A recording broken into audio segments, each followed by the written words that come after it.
चुनांचे 1857 की जंग में 2 महाज बनाए गए।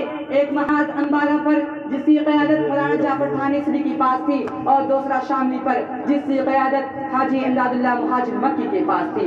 इस जंग में बड़े बड़े उलमा व सुलहा शहीद हुए। इसी जंग में हज़रत नानोवी जख्मी हुए। इसी जंग में हज़रत गंगोही जख्मी हुए। इस जंग में हाफिज दामिन शहीद हुए। इस 1857 की जंग में 2 लाख मुसलमान शहीद हुए, जिनमें से 51,500 उलमाए किराम थे और सिर्फ दिल्ली में ही 500 उलमाए किराम को तख्ते-ए-दार पर लटका दिया गया।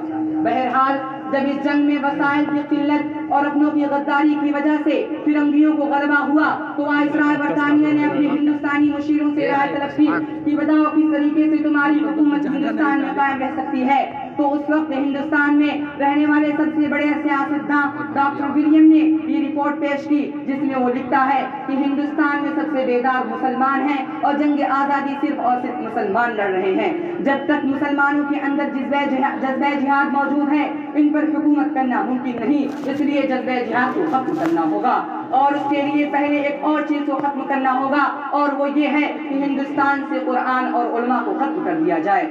चुनांचे 1861 में 3 लाख कुरान करीम के नुस्खे बदबख्त अंग्रेजों ने जलाए। उसके बाद उलमाए किराम को खत्म करने का फैसला किया। अंग्रेज मुअर्रिख एडवर्ड थॉमसन अपनी याददाश्त में लिखता है कि 1864 से 1867 तक अंग्रेज ने उलमाए किराम को खत्म करने का फैसला किया और ये 3 साल हिंदुस्तान की तारीख के बड़े अलमनाक साल हैं। इन 3 सालों के अंदर अंग्रेज ने 14,000 उलमाए किराम को फांसी के फंदों पर लटकाया।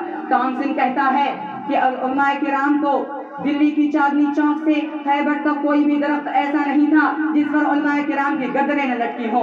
थॉमसन कहता है कि उलमाए किराम को तांबे से दागा गया। थॉमसन कहता है कि उलमाए किराम को सूअरों की खालों में बंद करके जलते हुए तंदूरों में डाल दिया गया। थॉमसन कहता है कि उलमाए किराम को हाथियों पे खड़ा करके दरख्त से बांध कर नीचे से हाथियों को चला दिया गया। थॉमसन कहता है कि लाहौर की शाही मस्जिद जिसके सहन में अंग्रेज ने फांसी का फंदा बनाया था, उसमें एक एक दिन में 80 उलमा को फांसी दी जाती थी। थॉमसन कहता है कि लाहौर की दरिया रावी में एक एक दिन में 80 उलमा को गोलियों में बंद करके दरिया में डाल दिया जाता और उनको गोलियों को निशाना बनाया जाता। थॉमसन कहता है कि जब मैं दिल्ली में अपने खेमे में था तो मुझे मुर्दार की बदबू महसूस हुई। मैं अपने खेमे के पीछे गया तो मैं देखता हूँ कि 40 उलमा के कपड़े उतारकर उनको जलते हुए अंगारों में डाल दिया गया और मेरे देखते ही देखते 40 और उलमा को बुलाया गया, उनके कपड़े उतारे गए और उनसे ये कहा गया कि मौलवियों, तुम में से अगर